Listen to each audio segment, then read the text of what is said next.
Innsbruck, Tirol, otoño de 1485. La nieve ya cubre los tejados de la ciudad episcopal cuando un hombre de casi 60 años sale a pie de la residencia del obispo. Lleva el hábito blanco y negro de los dominicos. Lleva también, debajo del hábito, una humillación que no olvidará jamás. El obispo Georg Goltzer acaba de expulsarlo. Lo ha acusado por escrito de estar senil, de haber perdido la cordura, de torturar a mujeres inocentes con preguntas obscenas sobre sus vidas sexuales. En una carta que aún se conserva, Goltzer lo llama, literalmente, un viejo demente, y le ordena abandonar la diócesis antes de que la población lo linche. El viejo demente se llama Heinrich Kramer, y el hombre al que el obispo acaba de echar a la nieve escribirá, en los próximos meses, un libro que matará a 60,000 personas. No es una exageración, no es una metáfora. Un solo manual técnico, escrito por este fraile humillado, servirá como guía práctica durante más de 2 siglos. Un libro para identificar, torturar y ejecutar a mujeres acusadas de brujería en toda Europa. Se titulará Malleus Maleficarum, el martillo de las brujas. Y durante 200 años circulará como uno de los textos más impresos del mundo cristiano, con al menos 29 ediciones documentadas en varias lenguas. Pero antes de entrar en el libro, hay que entender algo que casi ningún relato popular cuenta. La caza de brujas no comenzó con fanáticos medievales ignorantes. Comenzó con un burócrata ofendido, un inquisidor al que las autoridades locales, incluidas las eclesiásticas, consideraban un desequilibrado. Un hombre cuyo primer gran juicio fue declarado nulo por un obispo católico, porque incluso para los estándares del siglo XV, sus métodos eran una barbaridad. Para entender cómo murieron decenas de miles de mujeres en las plazas de Europa, hay que volver a aquella tarde de nieve en Innsbruck.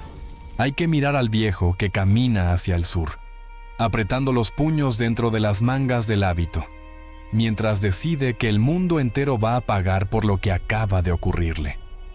Esta es la historia del libro más terrible jamás escrito. Heinrich Kramer no era un hombre cualquiera dentro de la iglesia.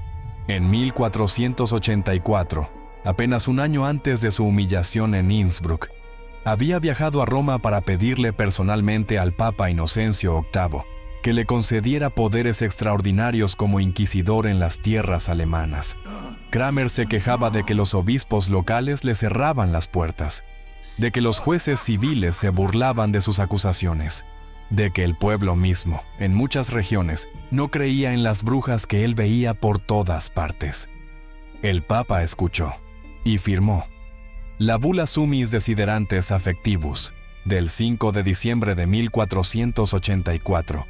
Reconocía oficialmente que en Alemania existía una infestación de brujas y autorizaba a Kramer y a su colega Jakob Sprenger a perseguirlas con plena autoridad. Era la primera vez que el papado entregaba, por escrito, un cheque en blanco a un inquisidor especializado en brujería. Con ese documento en la mano, Kramer llegó a Innsbruck en 1485, convencido de que nada podía detenerlo. Abrió un proceso contra 14 mujeres. Las interrogó durante horas sobre sus relaciones íntimas, sobre sus cuerpos, sobre actos que ningún tribunal decente habría permitido discutir. Les preguntaba por detalles de su anatomía íntima, por fantasías, por supuestos pactos carnales con demonios. Y entonces el obispo Goltzer intervino. Goltzer leyó las actas, entrevistó a las acusadas, habló con los testigos y concluyó que el inquisidor enviado por Roma estaba, en sus propias palabras, mentalmente perturbado. Anuló el proceso, liberó a las mujeres y expulsó a Kramer de la diócesis con una carta pública que lo acusaba de obsesión, senilidad y lujuria. Piensen en la escena. El hombre que creía tener al Papa de su lado acababa de ser repudiado por un obispo menor en una ciudad de montaña. Todo el poder teórico que le había dado Roma se había estrellado contra la decencia de un prelado local. Kramer se retiró a un convento dominico en Colonia y allí, en silencio, comenzó a escribir. No escribió una denuncia, no escribió una apelación. Escribió algo infinitamente más peligroso. Un manual. Un manual tan detallado, tan aparentemente erudito, tan lleno de citas de Aristóteles, Santo Tomás, los padres de la Iglesia y el derecho canónico, que ningún obispo provincial volvería jamás a poder decir que el inquisidor estaba equivocado. Un libro que convertiría su humillación personal en doctrina oficial. Kramer añadirá en la portada el nombre de Jacob Sprenger, su colega dominico de mayor reputación y antiguo prior provincial, aunque las pruebas indican que la pluma fue exclusivamente la suya. El truco era institucional. Un Sprenger en la cubierta daba una respetabilidad que un Kramer expulsado, a solas, jamás habría conseguido. En 1487, el Malleus Maleficarum salió de las prensas de Speyer, y la imprenta de Gutenberg, inventada apenas 30 años antes, hizo el resto.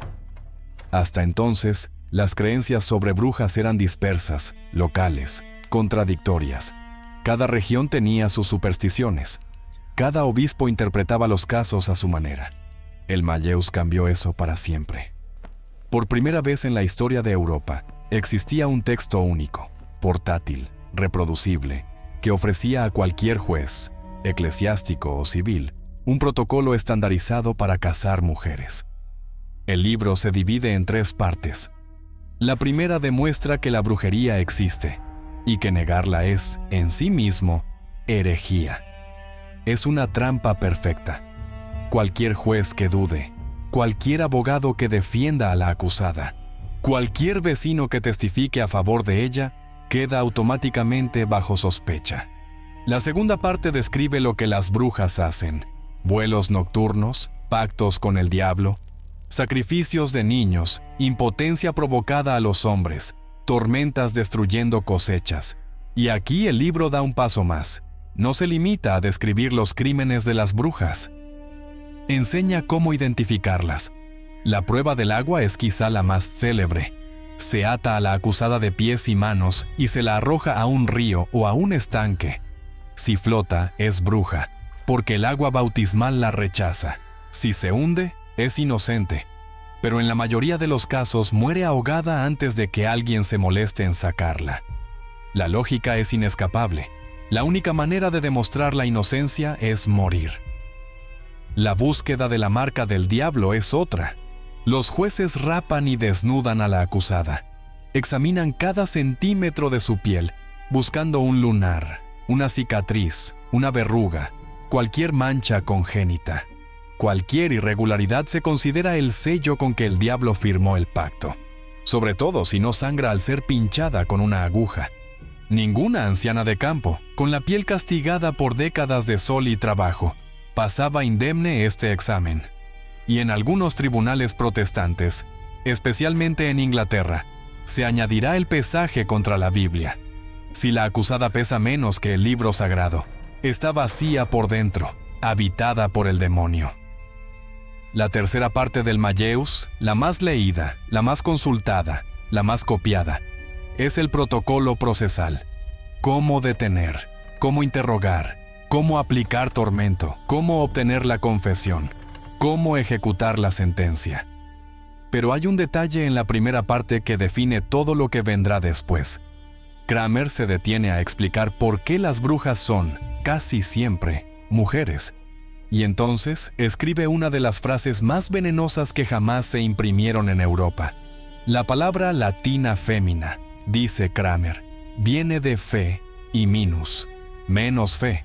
La mujer, por su propia etimología, tiene menos fe que el hombre. Es más crédula, más carnal, más fácil de seducir por el demonio. Por eso, concluye, los acusados de brujería son mayoritariamente mujeres. La etimología es falsa. Cualquier filólogo actual lo sabe. Femina no tiene nada que ver con fides, pero no importa. El juego de palabras de un fraile humillado acababa de convertirse, impreso, en verdad eclesiástica. Durante los siguientes 2 siglos, cada vez que un juez abriera el Malleus para consultar un detalle procesal, leería, antes de llegar a las técnicas de tortura, esta frase: la mujer, por naturaleza, tiene menos fe. La sospecha contra ellas dejó de necesitar pruebas. Estaba escrita en el nombre mismo, y el libro circuló. Vaya si circuló. Se hicieron al menos 29 ediciones entre finales del siglo XV y 1669. Se tradujo a varias lenguas. Llegó a las bibliotecas de los tribunales alemanes, franceses, suizos, escoceses, escandinavos. Los jueces civiles, que hasta entonces se habían resistido a perseguir la brujería como un asunto serio, empezaron a tenerlo sobre la mesa durante los interrogatorios. Los obispos lo recomendaban a sus párrocos. Los príncipes lo usaban para justificar ordenanzas locales contra la hechicería. El golpe no llegó de inmediato. Durante las primeras décadas, el Malleus fue más bien una amenaza latente. Pero hacia 1560, cuando Europa ya se desangraba en las guerras de religión entre católicos y protestantes, cuando el clima se enfriaba en lo que los historiadores llaman la pequeña edad de hielo, cuando las cosechas fallaban y los niños morían de hambre, los jueces comenzaron a buscar culpables concretos, y el Malleus les decía exactamente dónde mirar. Entre 1560 y 1630 se produce el grueso de las ejecuciones. Las estimaciones más aceptadas por los historiadores actuales sitúan el número total de personas ejecutadas por brujería en Europa entre 40.000 y 60.000. Más del 80% eran mujeres. La inmensa mayoría, mujeres pobres, mayores, solas, viudas sin hombre que las defendiera, parteras que habían perdido a un bebé, curanderas del pueblo que sabían de hierbas, vecinas con lengua afilada, huérfanas, mendigas, adolescentes con ataques que hoy llamaríamos epilepsia. Aquí conviene hacer una pausa, porque cuando el mundo anglosajón piensa en casa de brujas, piensa en Salem, en aquel pueblo de Massachusetts donde, en 1692, fueron ejecutadas 20 personas. 20. Salem es una nota al pie, un episodio tardío, aislado, breve, en una colonia periférica. La verdadera casa de brujas fue europea, continental, y mató a miles por cada víctima de Salem.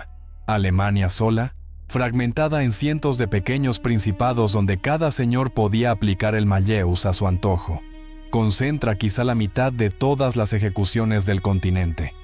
Y dentro del mundo germánico, hubo varias ciudades que se convirtieron en laboratorios del horror.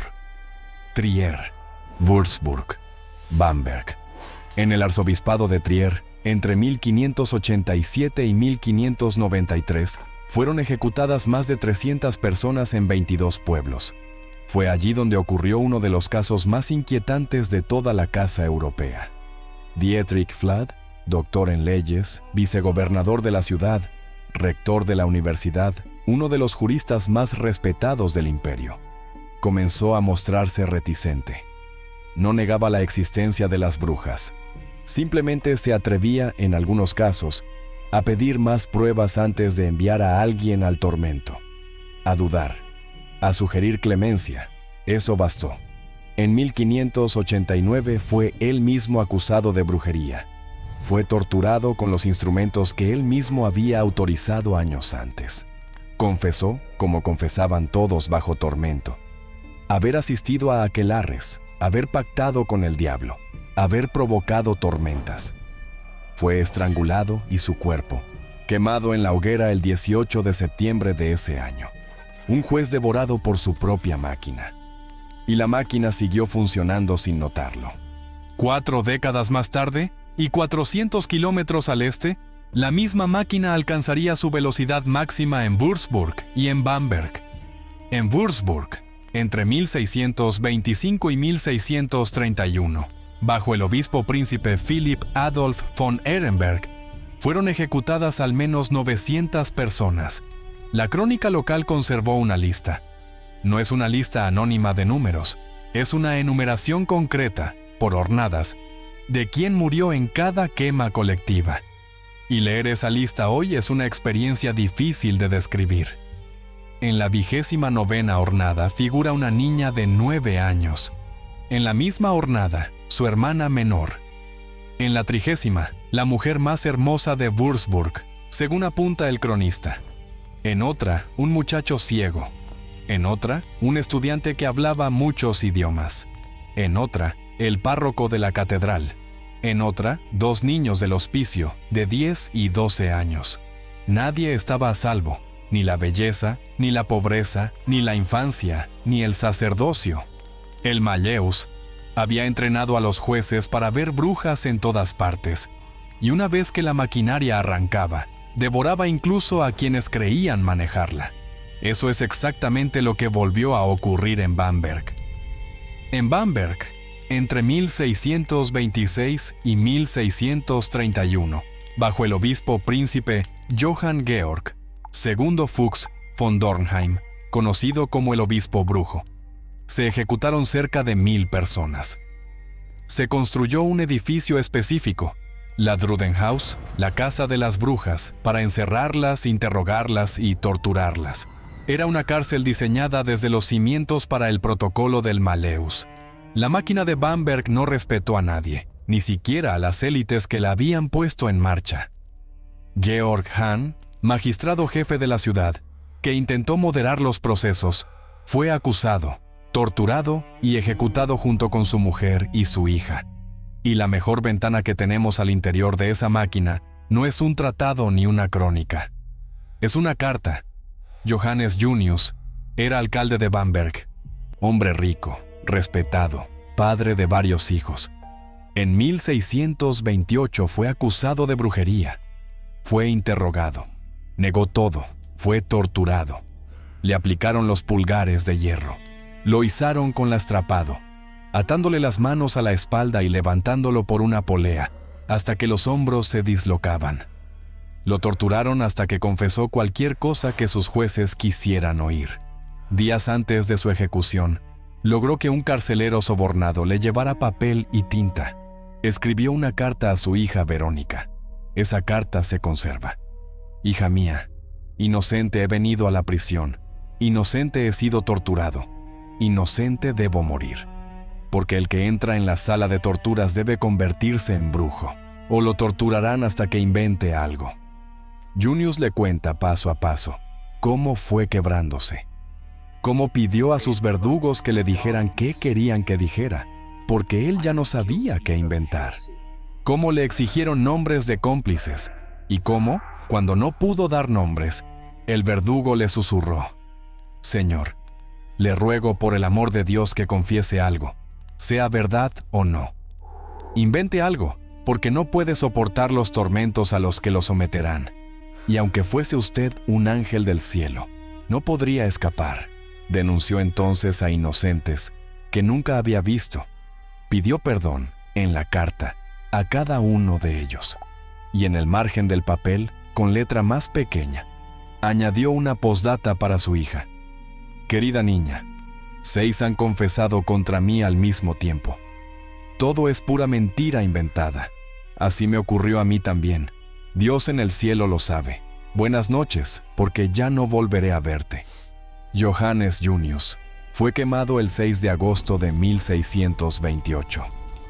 400 años después, esa carta sigue siendo la prueba más devastadora de lo que el Malleus Maleficarum construyó. Un sistema en el que la inocencia no era una defensa, sino una condena más lenta. Podríamos pensar que todo esto ocurría porque nadie en Europa se atrevía a hablar, porque el miedo era absoluto, porque la iglesia entera, monolítica, respaldaba la matanza. No es cierto. Hubo voces, pocas, pero las hubo. El jesuita alemán Friedrich Spee von Langenfeld fue confesor de mujeres condenadas en Würzburg. Las acompañó a la hoguera. Escuchó, bajo secreto de confesión, a decenas de acusadas que le juraron ser inocentes y que habían confesado solo por la tortura.